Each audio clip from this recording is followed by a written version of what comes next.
चलिए sir start करते हैं। बिस्मिल्लाहिर्रहमानिर्रहीम। Welcome to the meetup session of this CFEP 1 advance accounting and financial reporting. Basically आज के इस सेशन में हमने ओवरऑल इस सब्जेक्ट के हवाले से डिस्कशन करनी है। मेजॉरिटी ऑफ द स्टूडेंट्स तो हमारे पास आई गेस के वैसे होंगे जिन्होंने ऑलरेडी लास्ट अटेम्प्ट में ये CFEP 1 advance accounting and financial reporting के एग्जाम में वो अपेयर हुए होंगे, लेकिन किसी XYZ रीजन की वजह से वो पेपर्स को क्लियर ना कर सके। और देयर से पॉसिबिलिटी के हमारे पास कुछ स्टूडेंट्स ऐसे भी जो कि पहली बार इस CFEP 1 advance accounting and financial reporting के एग्जाम में अपेयर होने जा रहे हैं।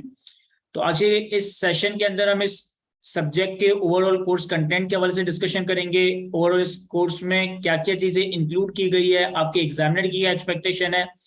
आपके एग्जामिनर की आपसे क्या एक्सपेक्टेशन है, आप अपने ट्यूटर से, अपने रेलेवेंट फैकल्टी मेंबर से इस सब्जेक्ट के हवाले से क्या एक्सपेक्ट कर सकते हो, किस तरीके से इस ओवरऑल सिलेबस को लेकर चलना है, क्या इसकी ओवरऑल स्ट्रेटेजी होगी, पास करने के लिए सब्जेक्ट को किस तरह से इफेक्टिवली और एफिशिएंटली कवर किया जाए। ये सारी बातें हम ओवरऑल आज के इस सेशन के अंदर डिस्कस कर रहे होंगे।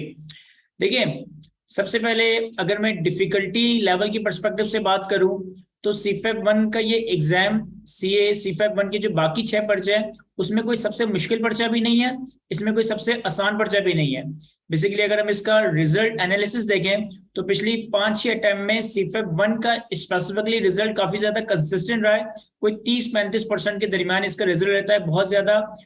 वॉलेटिलिटी हमें इसके रिजल्ट में देखने को नहीं मिलेगी। किसी अटेम्प्ट में 10% रिजल्ट आ रहा है, किसी अटेम्प्ट में 50% रिजल्ट आ रहा है, एज कम्पेयर टू जैसे कि बाकी सब्जेक्ट्स में होता है। स्पेसिफिकली एडवांस ऑडिट हो गया, स्पेसिफिकली एडवांस टैक्सेशन हो गया, या भी इन बाकी सारे सब्जेक्ट्स के रिजल्ट्स को अगर मैं देखता हूं तो उनके पासिंग रेशियो में काफी ज्यादा वॉलेटिलिटी देखने को मिलती है। कभी 10%, कभी 15%, कभी 25%, कभी 50%। लेकिन CFEP 1 advance accounting and financial reporting का जो रिजल्ट है वो बड़ा कंसिस्टेंट है। पिछली 5-6 अटेम्प्ट का रिजल्ट 30-35% के दरमियान ही रहा है। और एक अच्छा रिजल्ट समझा जाता है कि अगर फाइनल लेवल पे, प्रोफेशनल लेवल पे अगर किसी सब्जेक्ट के अंदर 30-35% के दरमियान अगर रिजल्ट आ रहा है तो इसका मतलब है it is a good result. और अगर मैं एग्जाम के डिफिकल्टी लेवल को भी देखूं तो बेसिकली मैं अगर पिछले 5-6 टाइप के पेपर को देखता हूं तो उसमें भी एक कंसिस्टेंसी है। यानी पेपर का डिफिकल्टी लेवल कोई बहुत ज्यादा मुश्किल या बहुत ज्यादा आसान नहीं है, बल्कि एक कंसिस्टेंट लेवल से डिस्कशन या कंसिस्टेंसी के साथ जो है ना एग्जामिनर ने अपने डिफिकल्टी लेवल को मेंटेन रखा है। जनरली जो CFEP 1 में स्टूडेंट्स को प्रॉब्लम फेस आती है ड्यूरिंग द एग्जामिनेशन हॉल,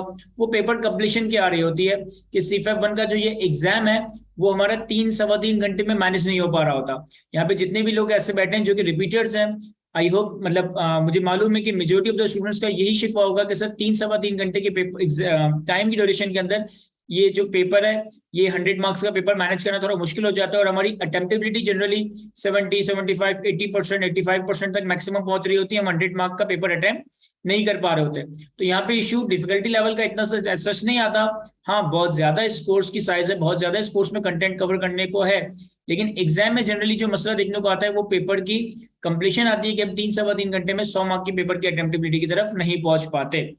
उस पर भी हम बात करेंगे। अच्छा,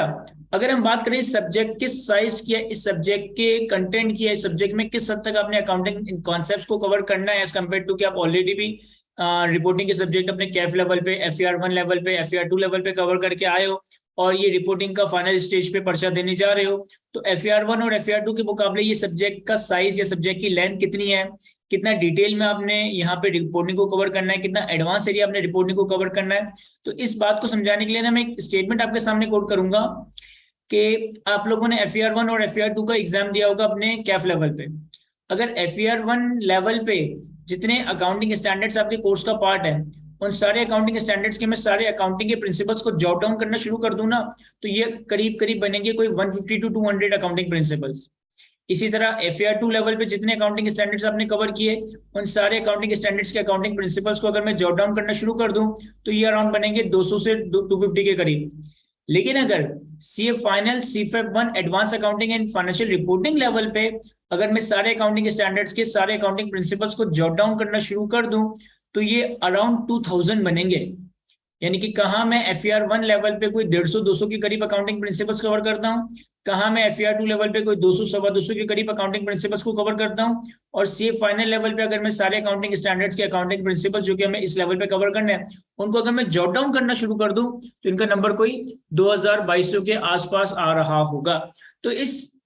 स्टेटमेंट से आप ये कंक्लूड कर सकते हो कि आपने अल्टीमेटली सब्जेक्ट के अंदर कितना कुछ कवर करना है और आपके पास कवर करने के लिए कितने बेतहाशा अकाउंटिंग प्रिंसिपल है जो कि आपने इस ड्यूरेशन में कवर करना है। इसी तरह अगर मैं क्लास आर्ट्स के टर्म्स में बात करूं तो सीफेप 1 का ये एडवांस अकाउंटिंग और फाइनेंशियल रिपोर्टिंग का जो ये सब्जेक्ट है सबसे ज्यादा क्लास आर्ट्स कंज्यूम कर रहा होता है as compare to BFD, as compare to advance audit, as compare to advance taxation. यानी कि सीफेप के मैं अगर बाकी सब्जेक्ट्स को देखूं तो इनकी जो क्लासेस का क्लास आर होता है वो अराउंड 130, 140, 150 या बहुत तो बहुत 160 तक जा सकता है। लेकिन ये सीफेप 1 एडवांस अकाउंटिंग और फाइनेंशियल रिपोर्टिंग की जो सिर्फ टीचिंग आवर्स है, जो सिर्फ क्लास आवर्स है, वही अराउंड 250 के करीब होते हैं और 250 के करीब कोई आपको क्लास आवर्स कवर करने पड़ते हैं in order to make sure कि आपने इस सब्जेक्ट को एक रीजनेबल हद तक कवर कर लिया है। और अब यूं अंदाजा लगा लेंगे अगर 200 सवा 200 घंटे की या 250 घंटे की अगर हमें टीचिंग आवर्स देखने हैं तो इतनी हमें सेल्फ स्टडी भी करनी होगी। तो सबसे ज्यादा टाइम आपका ये सब्जेक्ट क्लास आवर्स के टर्म्स में भी और सेल्फ स्टडी के टर्म्स में भी कंज्यूम कर रहा होता है, तब जाके आप इस सब्जेक्ट को एक रीजनेबल लेवल तक प्रिपेयर कर सकते हो। अगर हम ओवरऑल कोर्स कंटेंट के हवाले से बात करें तो जो हमारे पास आईकेप की new education scheme, education and training scheme 2021 था, उसका जो है ना सिलेबस मैंने आपके सामने ओपन किया है। बेसिकली आपके कोर्स को 5 मेजर एरियाज में बाइफरकेट किया गया। वन इज कंसोलिडेशन जिसकी वेटेज कोई 20 to 30 मार्क्स की रखी गई है। Second one is financial accounting and reporting जिसकी वेटेज कोई 30 to 35 मार्क्स की रखी गई है। नंबर 3 इज फाइनेंशियल रिपोर्टिंग जिसकी वेटेज कोई 25 to 30 मार्क्स की रखी गई है। Number 4 is specialised financial statements and areas जिसकी वेटेज कोई 5 से 10 मार्क्स की रखी गई है। और कुछ एथिक्स का एरिया है जो कि बेसिकली कैफ और फाइनल लेवल पे तकरीबन हर सब्जेक्ट का ही कोई पार्ट बनाया गया और इसको 5, 7, 10 मार्क की वेटेज दी जा रही होती है। अब ये तो हमारे पास एक ब्रॉड या एक ब्रीफ ओवरव्यू था कि हमारे कोर्स में जो 100 मार्क्स की वेटेज है उसमें ये 5 मेजर एरियाज है। अच्छा, आईकेप के हिसाब से भी अगर आप इसके लर्निंग आवर्स देखें ना तो आईकेप के हिसाब से भी इसके लर्निंग आवर्स काफी ज्यादा है 180। और अगर ये अगेन ये आईकेप के आवर्स है, जब हम प्रैक्टिकली अगर बात करें, अब बीना टीचर अगर मैं एफएफआर के सब्जेक्ट को देखता हूं तो मुझे सब्जेक्ट को कवर करवाने में कोई 250-250 घंटे लग जाते हैं, तब जाके इसकी एक रीजनेबल कवरेज की जा रही होती है। और बैक इन 2015 से मैं ये सीए फाइनल का सब्जेक्ट टीच कर रहा हूँ, दैट इज एफएफआर, और मेरा जो ड्यूरेशन रहता है कोर्स को वो कोई 250-250 घंटे के करीब रहता है। फिर इसके अलावा अगर हम इसका डिटेल ब्रेकअप देखें तो हमारे पास कंसोलिडेशन में कंसोलिडेशन का मैक्सिमम लेवल आप यहाँ पे कवर करेंगे। यूं समझ लें कि आपने जो FER2 लेवल पे कंसोलिडेशन कवर की है वो कोई हार्डली 20-25% कवर की है। यहाँ पे आपने रिमेनिंग 75% या एडवांस सिनेरियोस कवर करने। हमने कैफ लेवल पे जो कंसोलिडेशन कवर किया है वो maximum simple acquisition of subsidiary cover किया है, सिंपल इन्वेस्टमेंट इन एसोसिएट कवर किया है, और कंसोलिडेटेड फाइनेंशियल स्टेटमेंट्स में भी हम सिर्फ कंसोलिडेटेड बैलेंस शीट या कंसोलिडेटेड इनकम स्टेटमेंट बनाते हैं। यहाँ पे हमारे पास मल्टीपल तरह के ग्रुप स्ट्रक्चर्स होंगे कि सिंपल एक्विजिशन ऑफ सब्सिडरी कैसे होगा, स्टेप एक्विजिशन कैसे होगा, कॉम्प्लेक्स ग्रुप क्या होता है, डी शेप ग्रुप क्या होता है, सब सब्सिडरी क्या है, वर्टिकल ग्रुप क्या है। फिर हमारे पास कंसोलिडेटेड फाइनेंशियल स्टेटमेंट्स में 4 तरह की स्टेटमेंट्स बनाई जा रही होंगी। कंसोलिडेटेड बैलेंस शीट भी बनाएंगे, कंसोलिडेटेड इनकम स्टेटमेंट बनाएंगे, कंसोलिडेटेड कैश फ्लोज भी देख रहे होंगे, consolidated statement of changes in equity, यानी कि कंप्लीट कंसोलिडेटेड फाइनेंशियल स्टेटमेंट्स और कंसोलिडेशन या ग्रुप अकाउंटिंग के सारे सिनेरियोज को कवर करेंगे। फिर दूसरा मेजर एरिया हमारे पास फाइनेंशियल इंस्ट्रूमेंट्स और फाइनेंशियल इंस्ट्रूमेंट्स का, जिसमें कुछ और अकाउंटिंग स्टैंडर्ड्स को भी यहाँ मिला जुला के इस ग्रिड में रखा गया है। मेजर तो फाइनेंशियल इंस्ट्रूमेंट्स है जिसका मेन स्टैंडर्ड IFRS 9 है, लेकिन कुछ और स्टैंडर्ड्स भी है जो कि यहाँ पे लिंक्ड होते हैं। फिर इसी तरह फेयर वैल्यू मेजरमेंट, इम्पेयरमेंट और affect of change in foreign exchange rate. अब यूं समझें कि आपने FER2 लेवल पे जो IFRS 9 या फाइनेंशियल इंस्ट्रूमेंट्स का एरिया कवर किया है वो टोटल फाइनेंशियल इंस्ट्रूमेंट जो कि आपने CA फाइनल लेवल पे कवर करना है उसका हार्डली कोई 5 से 7% एरिया है। यानी हमने सिर्फ 5 या 7% मैक्सिमम एरिया की कवरेज FER2 लेवल पे की है। रिमेनिंग 92 to 95% एरिया आपने CA फाइनल लेवल पे कवर करना है। इम्पेयरमेंट का 50% एरिया हमने कैफ लेवल पे कवर किया है, रिमेनिंग 50% हम यहाँ कवर करेंगे। और IFRIC नहीं, IAS 21 that is affect of change in foreign exchange rate के साथ हम इस स्टैंडर्ड को, और फाइनेंशियल इंस्ट्रूमेंट्स पे जो फॉरेन एक्सचेंज रेट का इंपैक्ट, डिफरेंट चीजों पे फॉरेन एक्सचेंज इंपैक्ट का रेट हमने ऑलरेडी कैफ लेवल पर कवर किया है। और यहाँ ये सारी चीजें मिला जुला कर इसको कोई 30 से 35 मार्क की वेटेज दी गई है। फिर हमारे पास कुछ और अकाउंटिंग स्टैंडर्ड्स हैं, इसमें से कुछ अकाउंटिंग स्टैंडर्ड्स आपने कैफ लेवल पे भी देखे हैं, उनका एडवांस वर्जन देखेंगे, और कुछ अकाउंटिंग स्टैंडर्ड्स ऐसे हैं जो कि आपने कैफ लेवल पे देखे ही नहीं है, आप कंप्लीटली इसको CA फाइनल लेवल पे देखोगे। लाइक IFRS 15 रेवेन्यू हमने कैफ लेवल पे कवर किया है, IFRS 16 लीजेस हमने कैफ लेवल पे कवर किया है, IAS 12 इनकम टैक्सेस हमने कैफ लेवल पे कवर किया है। ये वो अकाउंटिंग स्टैंडर्ड्स हैं जो कि आपने कैफ लेवल पे भी पढ़े हैं, लेकिन उनका कोई 50-40% कवर किया है। रिमेनिंग 50-60% एरिया हम फाइनल लेवल पे कवर करेंगे। और ये कुछ अकाउंटिंग स्टैंडर्ड्स हैं, जैसे एम्प्लॉय बेनिफिट हो गया IAS 19, शेयर बेस्ड पेमेंट हो गया IFRS 2, non current asset held for sale and discontinued operation हो गया IFRS 5। इसी तरह interim financial reporting, related party disclosure, जो कि आप कंप्लीटली CA फाइनल लेवल पे कवर करोगे। फिर कुछ हमारे पास थोड़ा सा बोरिंग या डल एरिया, या बेसिकली इसमें कोई ऐसे जितने अकाउंटिंग कॉन्सेप्ट्स नहीं है, आपने कुछ pre defined accounting pre defined entities या बिजनेस सेगमेंट्स की फाइनेंशियल स्टेटमेंट्स की फॉर्मेट्स को थोड़ा बहुत मेमोराइज करना पड़ता है, जिसमें हमारे पास बैंक्स ज्यादातर टेस्ट होता है, mutual funds, insurance companies, retirement plan जिसमें ग्रेच्युटी और प्रोविडेंट फंड्स वगैरह। ये बेसिकली कुछ हमारे पास थोड़ा सा डल एरिया है, जिसमें मैं कह सकता हूँ कि अकाउंटिंग कॉन्सेप्ट तो ऐसा सच नहीं है। आपको जो हमारी इंडस्ट्री के स्पेशलाइज्ड सेगमेंट्स हैं, जैसे बैंक के फाइनेंशियल स्टेटमेंट्स का एक फॉर्मेट है जो कि स्टेट बैंक ऑफ पाकिस्तान ने नोटिफाई किया है, इंश्योरेंस कंपनीज के फाइनेंशियल स्टेटमेंट्स बनाने का एक फॉर्मेट है जो कि SECB ने नोटिफाई किया है। इसी तरह ग्रेच्युटी हो गया, म्यूचुअल फंड्स हो गया, स्मॉल एंड मीडियम साइज, इन सारे कंपनीज के, इन सारे स्पेशलाइज्ड सेक्टर्स के फाइनेंशियल स्टेटमेंट्स के कुछ फॉर्मेट वगैरह में यहाँ पे मेमोराइज करने होते हैं। वेटेज इसकी कम रखी गई है, कोई 5 से 10 मार्क की वेटेज रखी गई है, लेकिन एग्जाम का ये कंपलसरी क्वेश्चन होता है। और बाकी हमारे पास कुछ वेटेज एथिक्स के एरिया को दी गई है, जिसमें आप basically code of ethics for chartered accountant in business वाले एरिया को कवर करते हैं। आपने जो कोड ऑफ एथिक्स अपने कैफ के ऑडिट के सब्जेक्ट में पढ़ा है, और जो code of ethics CA final में भी आप एडवांस ऑडिट में कवर करोगे। तो कोड ऑफ एथिक्स के बेसिकली 2 एरियाज है, एक है चार्टर्ड अकाउंटेंट इन प्रैक्टिस, एक है चार्टर्ड अकाउंटेंट इन बिजनेस। कि चार्टर्ड अकाउंटेंट इन प्रैक्टिस में तो हम बेसिकली ऑडिटर्स के पर्सपेक्टिव से एथिक्स की चीजें देख रहे होते हैं। चार्टर्ड अकाउंटेंट इन बिजनेस में हम बेसिकली अकाउंटेंट या टैक्स कंसल्टेंट या एडवाइजरी कंसल्टेंट के पर्सपेक्टिव से एथिक्स के रूल्स रिक्वायरमेंट्स वगैरह देखते हैं, उसको कोई 5-10 मार्क की वेटेज दी गई है। तो ये ओवरऑल CFAP 1 का सिलेबस मैंने आप लोगों के साथ डिस्कस किया कि ICAP ने CFAP 1 के सिलेबस में स्पेसिफिकली क्या चीजें शामिल या कवर की है। एक इंपॉर्टेंट बात यहाँ पे, जो ओवर द कोर्स में मल्टीपल टाइम स्टूडेंट से क्वेरी सुनता रहता हूँ, तो इस चीज को मैं आंसर करना चाहूंगा कि जो अकाउंटिंग के स्टैंडर्ड्स आपको सिलेबस में नजर आए वो तो आपने लाजमी कवर करने ही हैं।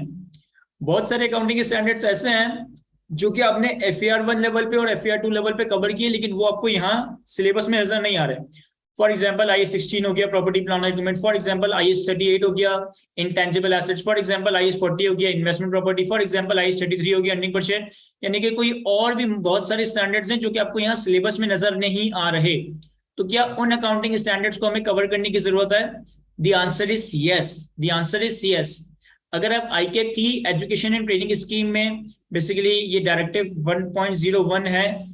जिसमें टेस्टिंग लेवल के नाम से एक हेडिंग आ रही है, मैंने आपके सामने रेलेवेंट पेज रिप्रोड्यूस किया है। इसके डिस्क्रिप्शन में लिखता है कि आपके T1 या टेस्टिंग लेवल 1 का क्या मतलब है। द मैक्सिमम लिमिट पर topic and a maximum aggregate limit of testing 1 level topic will be 8 marks and 35 marks respectively in an attempt. यानी कि आपके सिलेबस में जिन चीजों का टेस्टिंग लेवल T1 रखा गया है ना, जैसे इन चीजों का टेस्टिंग लेवल T1 रखा गया है, या accounting for and report retirement benefit plan का जो टेस्टिंग लेवल है वो T1 रखा गया है। अगर आपके सिलेबस में जिन जिन चीजों का टेस्टिंग लेवल T1 रखा गया है, उससे मैक्सिमम क्वेश्चन पर टॉपिक 8 मार्क का होगा, और maximum aggregate limit of testing level 1 topic 35 mark का होगा। यानी जिन चीजों को सिलेबस में T1 टेस्टिंग लेवल के साथ इंक्लूड किया गया है, उनसे पर टॉपिक सवाल मैक्सिमम 8 मार्क तक का पूछा जा सकता है, और T1 के सारे टॉपिक्स को मिला जुला के जो मैक्सिमम वेटेज एग्जाम में हो सकती है वो 35 मार्क की हो सकती है। अब कौन से टॉपिक्स हैं जो कि T1 में कवर्ड होंगे? Topics covered in testing level 1 will include topics that are specifically identified as testing level 1 for the specified professional stage। यानी कि CFAP 1 के सिलेबस में जिन जिन कंटेंट के आगे T1 लिखा हुआ है वो तो इसमें शामिल है ही। All topics assessed at earlier stage of qualification, यानी वो सारे अकाउंटिंग स्टैंडर्ड्स जो कि आपने FAR 1 लेवल पे कवर किए हैं, FAR 2 लेवल पे कवर किए हैं, वो CA फाइनल CFAP 1 लेवल पे दोबारा से आपसे टेस्ट किए जा सकते हैं at a testing level T1। यानी कि वो सारे अकाउंटिंग स्टैंडर्ड्स जो कि आपने FAR 1 और FAR 2 में कवर किए हैं, जो कि आपको CFAP 1 के कोर्स में नहीं भी दिखाई दे रहे हैं, वो भी आपको क्या कहते हैं CFAP लेवल पे टेस्ट किया जा सकता है, उनको भी आपने कवर करना है, क्योंकि उनको स्पेसिफिकली एक वेटेज दी गई है कि मैक्सिमम लिमिट पर टॉपिक 8 मार्क्स और maximum aggregate limit of testing level 1 topic 35 marks रखी गई है। तो वो सारे अकाउंटिंग स्टैंडर्ड जो FAR 1 FAR 2 में कवर किए यहाँ कोर्स में नजर नहीं आ रहे, वो भी आपने कवर करना है। फिर हमारे पास यहाँ T2 और T3 की टेस्टिंग के बारे में बताया कि इसकी टेस्टिंग मैक्सिमम 20 और 25 मार्क्स की जा सकती है। CFEP1 का ये एग्जाम बेसिकली एक ओपन बुक एग्जाम है जिसमें आपको handbook of IFRS international financial reporting standard जो कि आपको ICAP से अवेलेबल होता है वो ले जाने की इजाजत है, और जो ICAP के code of ethics for chartered accountant है इसका 2019 वर्जन बेसिकली लेटेस्ट है, ये आप एग्जाम में ले जा सकते हो। जो आपके पास ये अकाउंटिंग स्टैंडर्ड से कोड ऑफ एथिक्स है इसमें हाईलाइटिंग करना और अंडरलाइन करना अलाउड है, लिखना अलाउ नहीं है। फिर एक पास पेपर का एनालिसिस जो कि फिलहाल तो आप लोगों के लिए ऐसा जितना रेलिवेंट नहीं है, एक पास पेपर का एलिमेंट हमारे पास एनालिसिस है हमारे पास लास्ट 26 अटेम्प्ट का, जिसमें टॉपिक वाइज मैंने कंपैरिजन किया कि हर अटेम्प्ट में हर टॉपिक से कितनी कितनी टेस्टिंग की गई है और हर टॉपिक में स्पेसिफिकली कौन सा एरिया टेस्ट किया गया है। तो कंसोलिडेशन जनरली हमारा कंपलसरी क्वेश्चन है, IFRS 9 फाइनेंशियल इंस्ट्रूमेंट्स हमारा कंपलसरी क्वेश्चन है, स्पेशलाइज्ड फाइनेंशियल स्टेटमेंट्स हमारा कंपलसरी क्वेश्चन है। फिर कुछ बाकी स्टैंडर्ड्स ऑन एंड ऑफ पूछे जा रहे होते हैं, कुछ ऑल्टरनेट अटेम्प्ट में, कुछ दो अटेम्प्ट या तीन अटेम्प्ट के गैप से। अब हम बात करते हैं कि बेसिकली इस IQ स्कूल ऑफ फाइनेंस में आपको ये CFEP1 के इस सब्जेक्ट की किस तरह से कवरेज करवाई जा रही होगी और किस तरीके से आप इस कोर्स को लेकर चल रहे होंगे। देखिए,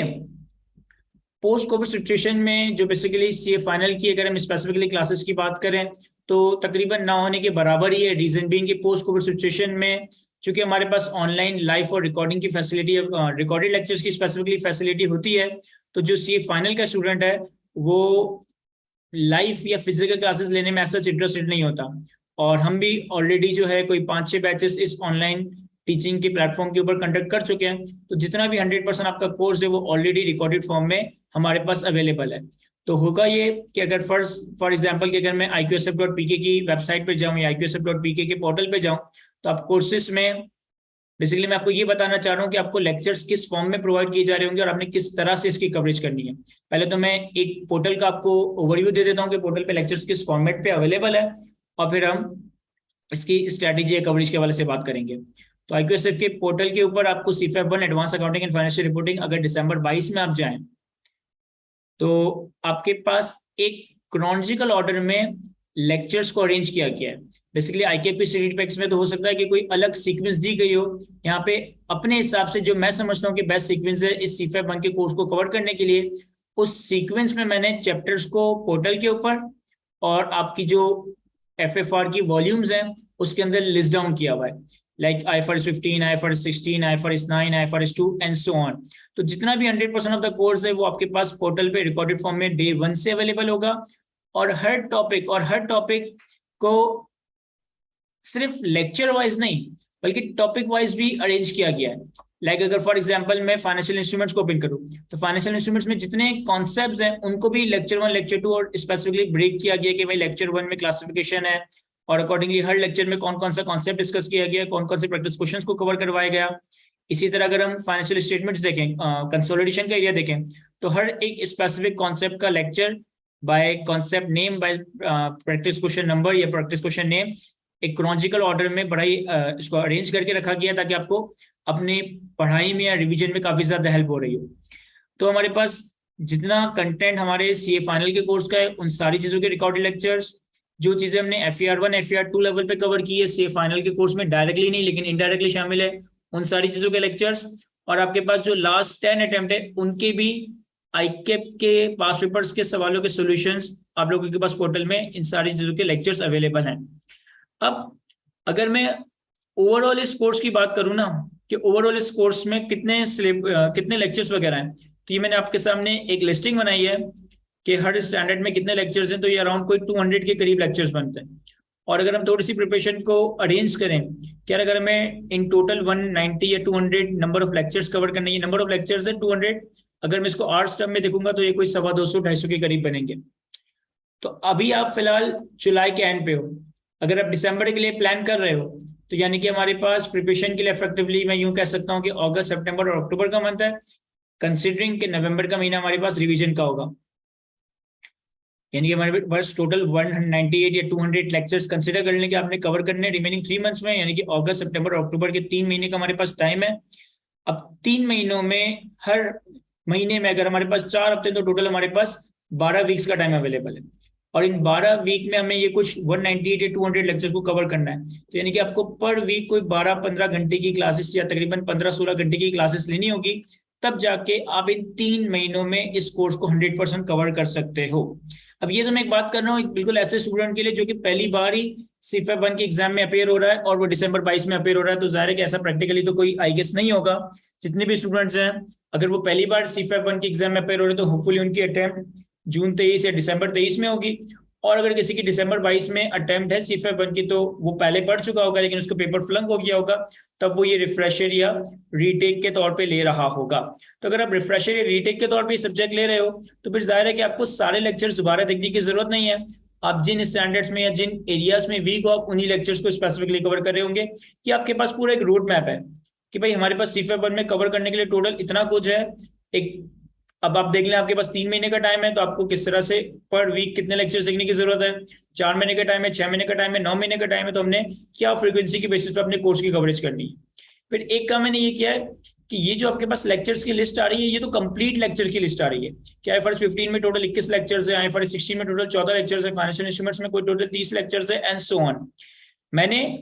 हर चैप्टर के जो बेंचमार्क सवाल है ना वो भी सेपरेट करती है कि IFRS 15 में आपको पोर्टल के ऊपर और बुक में तो कोई 50-60 सवाल मिल रहे होंगे, लेकिन अगर आपको एक इफेक्टिव और एफिशिएंट रिवीजन करना है, आपने ऑलरेडी IFRS 15 लास्ट अटेम्प्ट में पढ़ा और आपको सिर्फ रिवीजन करना है, तो आपको 100% लेक्चर्स या 100% सवाल दोबारा से करने की जरूरत नहीं है। आप सिर्फ इन बेंचमार्क सवालों को खुद से सॉल्व या इनके लेक्चर्स को कवर कर सकते हो। तो हर स्टैंडर्ड में depending upon the standard size हमने मैक्सिमम कवरेज की है। इसमें ICAP के पास पेपर्स भी है, इसमें IFRS की इलस्ट्रेटिव एग्जांपल्स भी है, इसमें ACCA ICW वगैरह के भी कुछ पास पेपर्स के सवाल है, इसमें डिफरेंट प्रोफेशनल बॉडीज वगैरह के भी सवाल है। तो हर सब्जेक्ट की कॉम्प्रिहेंसिव प्रैक्टिस के लिए आपके पास मैक्सिमम नंबर ऑफ क्वेश्चंस वगैरह अवेलेबल है। लेकिन अगर मैं रिवीजन अप्रोच से जा रहा हूँ, मैंने ऑलरेडी IFRS 15 जून 22 अटेम्प्ट में अच्छे से पढ़ा है और मुझे सिर्फ इसको इफेक्टिवली रिवाइज करना है, तो मैं इसके सिर्फ कॉन्सेप्ट्स के लेक्चर और कुछ बेंचमार्क सवालों को खुद से या उनके वीडियो लेक्चर्स देख सकता हूँ। इसी तरह हर स्टैंडर्ड्स के जो भी बेंचमार्क सवाल डिपेंडिंग अपॉन द स्टैंडर्ड्स बनते हैं वो मैंने एक जगह जॉट डाउन किए हैं ताकि सिर्फ in limited number of questions को आप कवर करके अपने इस सब्जेक्ट का एक इफेक्टिव और एफिशिएंट रिवीजन कर सकते हो। तो अब आपके ऊपर है कि आप किस अटेम्प्ट के लिए इस सब्जेक्ट को प्रिपेयर कर रहे हो, either for December 22, either for June 23, either for December 23। फिर आपने कवरेज किस हद तक करनी है कि हमने 0 से 100% कवरेज अब स्टार्ट करनी है, या हम ऑलरेडी जून 22 के एग्जाम में कुछ हद तक पढ़कर आ चुके हैं, कुछ स्पेसिफिक चैप्टर्स हमें कवर करने हैं, या कुछ हद तक हम पढ़कर आ चुके हैं, हमें कुछ चैप्टर्स को रिवाइज करना है। उस हिसाब से बेसिकली आप अपनी स्टडीज को प्लान कर रहे होंगे। तो ये मेरे पार्ट पे इस सब्जेक्ट का एक ब्रीफ ओवरव्यू था। अब आप लोगों के जो भी इंडिविजुअल क्वेरीज है सब्जेक्ट को लेकर, इस सब्जेक्ट से लेकर, वो आप मुझसे पूछ सकते हैं, मैं इसे आंसर कर रहा हूँ। एक चीज कि सर डे 1 से आप लोगों के पास, अगर आप इस पोर्टल के लिए एनरोल करते हो तो आपके पास 100% लेक्चर्स होंगे, तो क्या हमारी कोई फिजिकल या लाइव क्लासेस वगैरह नहीं हो रही होंगी? देखिए आपके पास अगर आप दिसंबर 22 के लिए एनरोल करते हो तो 100% लेक्चर्स डे 1 से अवेलेबल होंगे। इसके अलावा हमारी वीक में कोई मैक्सिमम 2 से 3 फिजिकल या लाइव क्लासेस हो रही होंगी जिसमें हम एक टॉपिक पैरेलल चला रहे होंगे। अब वो टॉपिक भी आपके पास रिकॉर्ड फॉर्म में अवेलेबल है, आप चाहो तो रिकॉर्डिंग से कवर करो, आप चाहो तो फिजिकल लाइव क्लासेस में आके कवर करो, आपकी से 100% कोर्स लाइव या फिजिकल क्लास में कवर करना प्रैक्टिकली पॉसिबल नहीं है, क्योंकि अगर हफ्ते में क्लासेस सिर्फ 2 या 3 हो रही है तो ऑब्वियसली 100% कोर्स तो फिजिकल लाइव क्लासेस में कवर नहीं होगा। आपका मेजर चंक रिकॉर्डिंग के थ्रू कवर हो रहा होगा, और सिर्फ वीक की क्यूरीज वगैरह को रिजॉल्व करने के लिए हम हफ्ते में 2 से 3 मैक्सिमम क्लासेस कंडक्ट कर रहे होंगे, ताकि अगर आपने कुछ लेक्चर्स रिकॉर्डिंग फॉर्म में कवर किए उनसे रिलेटेड अगर आपके कोई सवाल जवाब हो तो आप मुझसे या अपने मतलब मुझसे ही बेसिकली पूछ सकते हो। अदरवाइज हमारा एक टॉपिक पैरेलल चल रहा होगा और रिकॉर्डिंग टॉपिक्स आपके पास डे 1 से सारे के सारे अवेलेबल होंगे। तो ये हमारे पास एक ओवरऑल डिस्कशन थी सब्जेक्ट के हवाले से। अब आप लोगों को कोई भी स्पेसिफिक सवाल हो तो I am here to answer. अच्छा, एक और चीज स्पेसिफिकली कि बेसिकली मैं टीच तो काफी टाइम से कर रहा हूँ, और जो मेरी FFR की वॉल्यूम्स आप लोगों के पास अवेलेबल होंगी या जो भी आप इसको कलेक्ट करोगे या बाय करोगे, तो इसमें सारे स्टैंडर्ड्स के नोट्स या प्रैक्टिस क्वेश्चंस किस फॉर्मेट किए गए उसको मैं शेयर करता हूँ। और इस बैच में हम एक नई चीज क्या करने जा रहे हैं वो आप लोगों के साथ शेयर कर रहा हूँ। ठीक है, बेसिकली आपके पास FFR की 2 वॉल्यूम्स अवेलेबल होंगी जिसमें सारे स्टैंडर्ड्स की थ्योरी, प्रैक्टिस क्वेश्चंस और समरीज वगैरह आ रही होंगी। बेसिकली जो हर स्टैंडर्ड की थ्योरी है वो इस तरीके से प्रेजेंटेशन फॉर्मेट पे आ रही होगी कि हर स्टैंडर्ड्स के जितने कॉन्सेप्ट हैं इनको tree diagram, decision making diagram और डिफरेंट प्रेजेंटेशंस वगैरह के थ्रू करके एक इफेक्टिव चीजों को अरेंज करने की कोशिश की गई है ताकि आपको समझने में और समझाने में आसानी हो रही हो। फिर हर चैप्टर के, हर स्टैंडर्ड के इस प्रेजेंटेशंस या समरी डायग्राम्स वगैरह के बाद आपके पास उनके कॉम्प्रिहेंसिव प्रैक्टिस क्वेश्चंस आ रहे होंगे, जिसमें IFRS 50 IFRS की एग्जांपल्स भी अवेलेबल हैं, आपके स्टडी पैक के भी सवाल शामिल है, डिफरेंट इंटरनेशनल बॉडीज की जो मैंने रजिस्ट्रेशन वगैरह करवाई है उनके सवाल भी शामिल है, कुछ ICW ACC के भी सवाल शामिल है एंड सो ऑन। और फिर स्टैंडर्ड का बेसिकली इस तरह की कुछ 2 पेजर 3 पेजर समरीज होंगी जो कि आपके रिवीजन को इफेक्टिव और एफिशिएंट वगैरह बना रही होगी। अब यानी कि बताने का मकसद ये है कि बुक में आपके पास थ्योरी होगी, प्रैक्टिस क्वेश्चंस होंगे और समरी होंगी। इस दफा मैंने एक काम ये किया है, या ये काम इस दफा इस बैच में हम ये करेंगे कि आप लोगों के साथ एक गूगल ड्राइव का लिंक शेयर किया जा रहा होगा, और इस गूगल ड्राइव के लिंक पे आपको सारे स्टैंडर्ड्स के सॉल्यूशंस वक्त के साथ साथ प्रोवाइड किए जा रहे होंगे। यानी एक CFEP1 की गूगल ड्राइव का लिंक आपके साथ शेयर किया जाएगा, आपके पास जो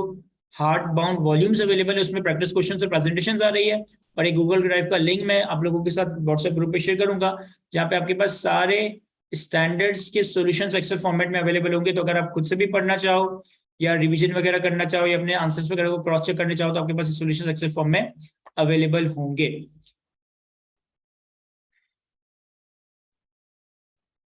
कोई और सवाल हो आप लोगों का?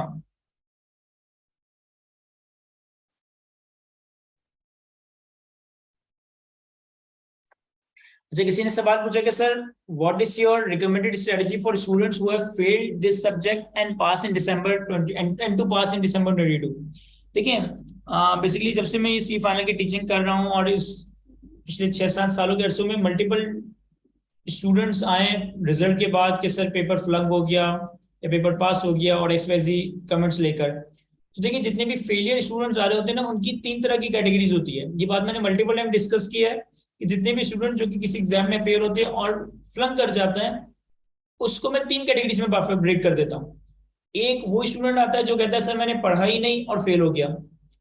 एक वो स्टूडेंट आता है जो कहता है मैंने पढ़ा अच्छा लेकिन पेपर के 3 घंटे में परफॉर्म नहीं कर सका तो मैं फेल हो गया। तीसरा वो स्टूडेंट आता है कि जिसने पढ़ा भी अच्छा है, जिसने पेपर के 3 घंटे में परफॉर्म भी अच्छा किया लेकिन फिर भी फेल हो गया। अब ये 3 अलग अलग सिनेरियोज है। पहले अगर मैं ऐसे स्टूडेंट की बात करूं जिसने पढ़ा ही नहीं और फेल हो गया तो ये तो सबसे अच्छा सिनेरियो कि भाई उसने पढ़ा ही नहीं था और वो फेल हो गया, तो अब उसको तो उसका सोल्यूशन ये है कि भाई उसको पढ़ना है तो वो पास हो जाएगा। दूसरी कैटेगरी का स्टूडेंट है जो वो कहता है कि सर मैंने पढ़ा तो बहुत अच्छा, कवरेज बड़ी अच्छी की, क्लासेस भी प्रॉपर्ली, प्रैक्टिस भी प्रॉपर्ली, लेकिन पेपर के 3 घंटे में मैं पैनिक कर गया, पेपर के 3 घंटे में पैनिक करने की वजह से मैं परफॉर्मेंस नहीं कर सका और अनफॉर्चुनेटली मेरा पेपर फ्लंक हो जाता है। ये थोड़ी खतरनाक सिनेरियो है, लेकिन स्टिल अच्छी बात यह है कि हमें हमारा मसला पता है कि भाई मैंने पढ़ाई अच्छे से की थी, प्रैक्टिस अच्छे की थी, कवरेज अच्छे की थी, लेकिन 3 घंटे में मैं पैनिक कर गया या परफॉर्म नहीं कर सका तो मेरा पेपर फ्लंक हो गया। अगर ये वाला मसला है ना कि आप 3 घंटे में पैनिक कर जाते हो तो आपने ये करना है कि आपने इस कोर्स को अच्छे से रिवाइज करना है और रिवाइज करने के बाद कम से कम 6 से 7-8 अटेम्प्ट के पेपर्स को पेपर सिनेरियो में रहते हुए सॉल्व करना है। यानी कि आप लास्ट के 5-6 अटेम्प्ट के पेपर उठा लें, अपने आप को एक कमरे में या लाइब्रेरी में लॉक करें और 3 घंटे का टाइम फ्रेम बांध कर उस पेपर को सॉल्व करें। जब 1 अटेम्प्ट 2 अटेम्प्ट 3 अटेम्प्ट कोई 5-6 अटेम्प्ट इस तरह से 3-3 घंटे के टाइम फ्रेम में रहते हुए सॉल्व करोगे तो इंशाल्लाह वो 3 घंटे वाला फेयर आपका खत्म होगा, टाइम मैनेजमेंट आपको सीखने को मिलेगी और फिर आप जब अपकमिंग अटेम्प्ट में अपेयर होगे तो आप इस 3 घंटे को बड़ा इफेक्टिवली मैनेज करोगे। और सबसे खतरनाक स्टूडेंट वो है जो कि ये कहता है कि सर मैंने पढ़ाई भी अच्छे से की थी, मैंने कवरेज भी अच्छे की थी, लेक्चर भी प्रॉपर्ली लिए थे, पेपर के 3 घंटों में परफॉर्मेंस भी बहुत अच्छी थी, लेकिन उसके बावजूद मेरा पेपर एक फेल हो गया और मुझे समझ नहीं आ रहा कि मेरा रीजन ऑफ फेलियर क्या है या मैं क्यों बार बार जो है सब्जेक्ट के अंदर फ्लंक कर रहा हूँ। ये जानते हुए कि मेरी प्रिपरेशन भी अच्छी है, ये जानते हुए कि मैंने पेपर में भी अच्छा परफॉर्म किया था, लेकिन मुझे पता ही नहीं कि पेपर फ्लंक क्यों हो रहा है। अब ये सबसे खतरनाक सिनेरियो, क्योंकि आपको प्रॉब्लम ही नहीं पता, और जब प्रॉब्लम ही नहीं पता तो मैं काम किस पे करूँ। इस केस में तो आपने सबसे पहले ये करना है कि आप 1-2 अटेम्प्ट के पेपर एग्जाम सिनेरियो में रहते हुए सॉल्व करें। रिसेंट अटेम्प्ट का पेपर उठा लें और इसको एग्जाम सिनेरियो में रहते हुए सॉल्व करें, जिस तरह पेपर 3 घंटे में सॉल्व करते हो, और फिर उस पेपर को किसी इंडिपेंडेंट पर्सन को अपनी गैर मौजूदगी में चेक करवाएं। वो इंडिपेंडेंट पर्सन आपका कोई दोस्त हो सकता है, कोई कुलीग हो सकता है, कोई सीनियर हो सकता है, कोई भी अच्छा जानने वाला हो सकता है, और उस इंडिपेंडेंट बंदे को पेपर चेक करवाना है अपने आपकी गैर मौजूदगी में। देखिए होता क्या है कि फॉर एग्जाम्पल एक कंप्यूटेशन है या एक कॉन्सेप्ट है, हमने वो कॉन्सेप्ट समझा, हमने वो कंप्यूटेशन समझी और हमने वो कंप्यूटेशन या कॉन्सेप्ट लिख दिया। अब जब उस कंप्यूटेशन या कॉन्सेप्ट को लिखने के बाद हम पढ़ते हैं ना तो हमें तो समझ आता ही है क्योंकि हमने तो लिखा है, या हमें तो पता ही होता है कि ये नंबर कहाँ से उठकर आ रहा है, तो हम तो वो चीज समझ जाते हैं। लेकिन वही कंप्यूटेशन या वही वर्किंग अगर मैं किसी और को दिखाऊं तो क्या वो सामने वाला बंदा वही बात समझ पा रहा है जो मैं समझाना चाह रहा हूँ, यहाँ बेसिकली मसला आ जाता है, क्योंकि एग्जामिनर के सामने आप नहीं बैठे हो, एग्जामिनर के सामने आपके जहन में क्या चल रहा है वो सब नहीं, एग्जामिनर के सामने आपकी कॉपी है, एग्जामिनर आपकी कॉपी से ही इवेलुएट कर रहा होता है, ये अंदाजा लगा रहा होता है कि भाई एग्जामिनी का क्या लेवल है, एग्जामिनी ने किस तरह का परफॉर्म किया है। तो एट टाइम्स कॉन्सेप्ट प्रॉपर होने के बावजूद अगर हम डिलीवरी प्रॉपर ना दे सके तो फिर हम फ्लंक कर रहे होते हैं। तो इसको आइडेंटिफाई करने का तरीका ये है कि आप पेपर को सॉल्व करें 3 घंटे में और किसी इंडिपेंडेंट पर्सन को अपनी गैर मौजूदगी में चेक करवाएं, और फिर आपको पता चल जाएगा कि आइदर आपकी कॉन्सेप्ट का मसला है या फिर आपकी प्रेजेंटेशन का मसला है, आपकी कम्युनिकेशन का मसला है। और वंस मसला आइडेंटिफाई हो जाता है तो फिर हम उस चीज के ऊपर काम कर रहे होंगे। अगर कॉन्सेप्ट का मसला है तो हम जाहिर है कि दोबारा से कॉन्सेप्ट के ऊपर काम करेंगे। अगर प्रेजेंटेशन का या कम्युनिकेशन का मसला है तो ऑब्वियसली हम प्रेजेंटेशन और लिंकिंग और रेफरेंसिंग वगैरह पे काम कर रहे होंगे।